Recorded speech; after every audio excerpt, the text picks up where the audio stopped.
What is going on, YouTube? Welcome back to the channel. LexxExpress checking in with yet another WWE 2K22 video. I'm here with my boy Brian and a party. Yo, Brian. What's up? Alright, guys. We're going to be covering 3 different polls we did on stream. And I have it up on the video. You see it right there. 3 different questions with a good amount of votes comparing to where my channel's at and the people that were in there on the live streams. I wanted to do this video mainly to kind of discuss where the fan reception is at, because a lot of people on Twitter, from what I've read, and YouTube comments, not only have they complained about the prices, right? They feel like it's unjustified. They feel like they're kind of abusing the fandom, and a lot of people are saying there's no gameplay, there's no roster reveal yet. There's so much information missing, basically. I'm not pre-ordering it. I'm not convinced. So those are the subjects we're going to tackle in this video. And at the very end, we have one brand new screenshot that I hadn't seen till today before this video. So Brian and I are going to discuss this this poll here. One of the polls we're going to start off with is the one that says, which edition are you pre-ordering for WWE 2K22? Now, this goes back to, again, the $120 edition is the NWO for life. The $100 edition is the deluxe edition for WWE 2K22, and then there's a standard edition. You know, and those streams that I did were specifically like podcast style streams where we talked about WWE 2K22 plenty. So the fans that were there were people that were gonna buy the game. So Brian, like I said, that's the question.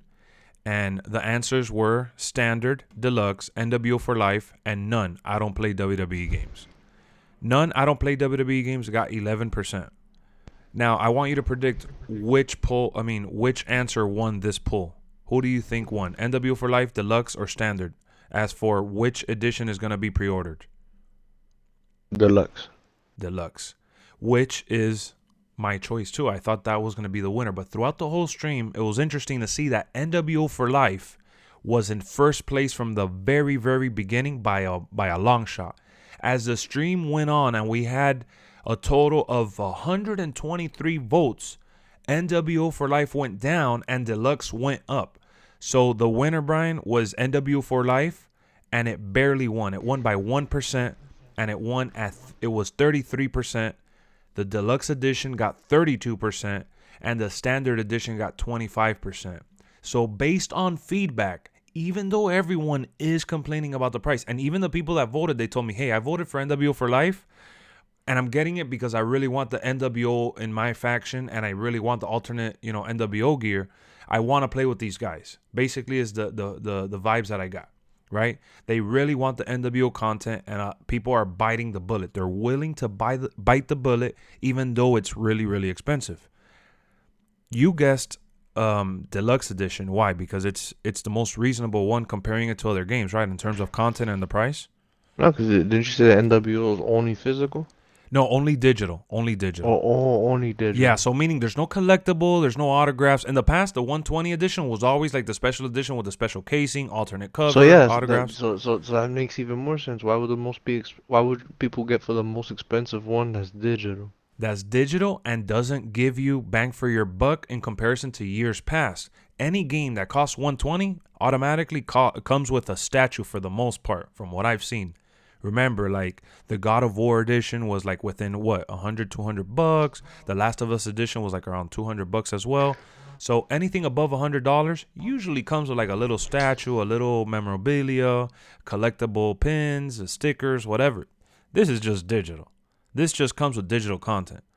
So it's wild, guys, that people are still going for the NWO edition. That tells you something. It tells you that the NWO continues to be one of the most powerful factions in WWE history and one of the needle movers in terms of merchandise and content. People want NWO in here, and they're willing to bite that. So that's crazy to me. That's the one that won. I want you guys to sound off in the comment section. Let me know which edition you pre-ordered. Now up to the next subject at hand. Did you pre-order WWE 2K22 yet? So this is an interesting one. Again, because people are complaining online about gameplay not being shown, I thought that a lot of people were going to say, no, I haven't pre-ordered it yet. But again, the reception was crazy. 126 votes was casted, Brian. And guess who won? Did you pre-order WWE 2K22? The answer was yes or no. Who won? Who do you think Yes. won? Yes won. And I would say by a lot because it was winning from beginning to end. Yes got 54% of the votes. No was 46%. Does that surprise you, though? They haven't revealed the roster. They haven't revealed the ratings. They haven't revealed the match types. They haven't shown gameplay. Like, they've been very vague about the like precise details. We've gotten a few snippets of content here and there about what's to come and what we can anticipate, but we haven't really gone deep into what WWE 2K22 looks like. Does it surprise you that people are still committing to this, let alone the Nah. NWO edition? No? Nah. Why? Because people do it for like Call of Duty and all that crap. But Call of Duty didn't have a disaster release like 2K20. Like 2K20 was unplayable. The Yeah. graphics were worse. The game like literally was almost unplayable. Like it was. And they took a year off too, so it And probably has people excited. true, good point. I'm glad you said that. I think mainly that's why we're all so anxious. And I don't like to use the term desperate, but let's just be honest. We're all desperate for a wrestling game. Like, we're ready. You know what I'm saying? This has to work. This is 2K's last chance. So I could see them saying yes for that reason. I agree with you 100% on that one. So now we're going to transition into our third subject here. Which 2K22, WWE 2K22 mode will you play more? I only put two answers. There's plenty of modes. There's My Rise. There's just a bunch of stuff, right? The game is loaded. Also, they're bringing back Universe mode, and obviously you could even put Creation Suite as a mode because a lot of people love to spend time creating characters. Like, that's one of the main things that people do in WWE games, believe it or not. So I only put two options. I wanted to keep it simple. Which mode did you play? Will you play more? I put My GM or My Faction. Now, for those of you that don't know what My Faction is, it's like a Ultimate Team, My Team mode. If you've played the NFL, the Madden NFL games or the NBA 2K games, it's their fantasy card collecting mode that seems to be only offline for its first year. Now, this mode is going to be featuring microtransactions, which is the most toxic thing in gaming. I hate it. I'm not with it. I'm looking forward to the mode, but that's not the question. The question was, which one will you play more? So, Brian, I want to know, which mode will you be playing more this I like year? do they still have the story one? Or it's gonna be with Rey Mysterio?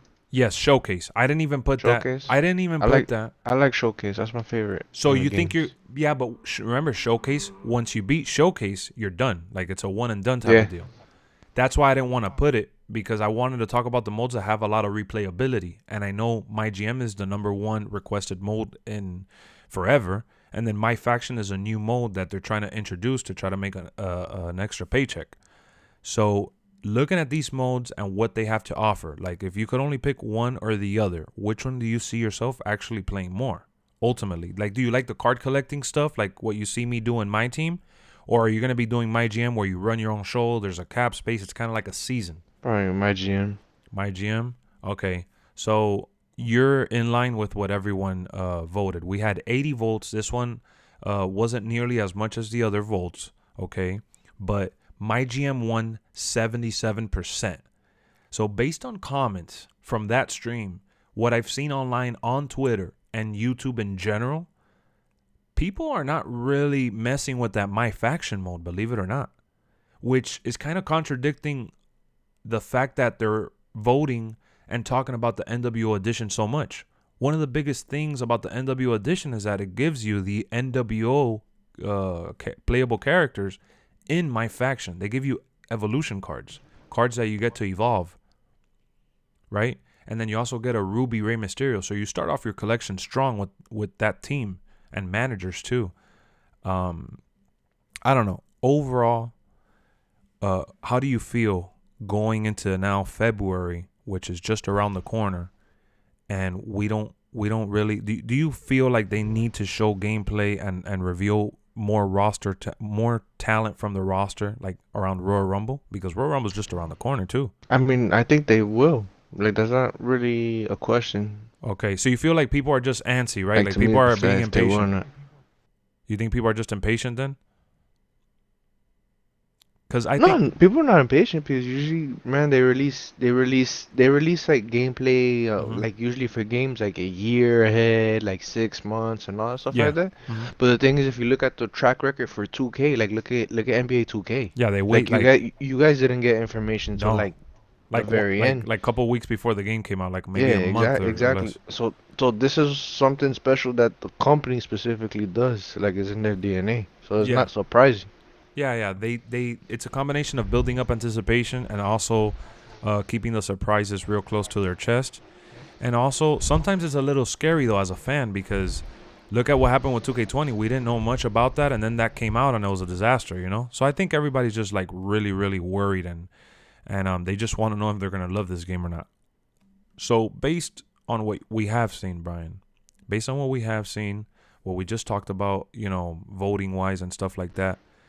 Um, do you feel like 2K20 is in a position to be the best wrestling game we've ever had? Because in terms of graphics, it's the best looking game I think ever, especially for its time that it's coming out. Like it's looking really nice between lighting and detail is crazy. And then the modes wise, we don't know all the modes that are gonna be there, but my GM being the top requested mode ever, the fact that that's in the game, like that alone, like that's gonna take up a lot of time, especially with Showcase being added as well, Rey Mysterio. So we do know a few modes, like I said. We saw snippets of entrances and like little gameplay teasers, but no real footage. Based on what you know, today is January 24th. Based on what you know today, like, do you think this has potential to be, like I said, the best wrestling game? It could be. It could. It depends. It depends on the modes. For you, specifically for you, what do you think they Ye- have to do for this game to be considered Here Comes the Pain, No Mercy, like the heavyweights of the wrestling lineage? a lot of freedom, Freedom. like a lot of customability. Yeah. Which they said they toned it down a little bit in the creation suite because it was causing a lot of glitches. But do you mean freedom in like Freedom, creating? like some of the stuff, how like you were mentioning, how you can defend the build online and all stuff Oh like yeah, that. Like bring back, like there's no reason why older games have features should like that. should have features like that and newer games can't. One of the things that I've really wanted desperately is being able to walk backstage and like do the whole SmackDown series stuff where you would talk to different characters and create different stories via like text. Like it doesn't need to have a voiceover. I don't know. I don't think they're going that route, but we'll see. So up next, do you have the screenshot there on your phone? You saw it, the Finn Yeah, Balor. yeah. So let's take a look at that. Here we have Mr. Finn Balor, part of the Balor Club. The Prince. What is it? What's his name? The Prince of Evil or Prince Balor? I don't know. The Demon King himself. How do you feel about this image right here with Finn and like the atmosphere in the background, like the environment, the Titatron, and like the lighting and his facial expression, the leather? I mean, I think it all looks crazy good. Yeah, I think it looks great, but it's not as impressive as the John Cena one. No, the John Cena one. I mean, we've been showing that on stream and in every other video. Like this one, you could tell we're in a video game, right? Yeah. Yeah, exactly. I felt like that's what you were trying to say.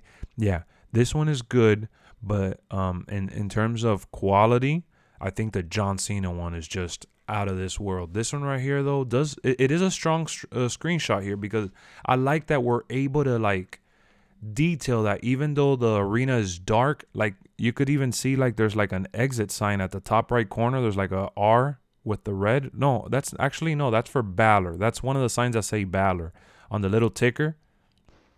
I thought that it was saying exit, but no.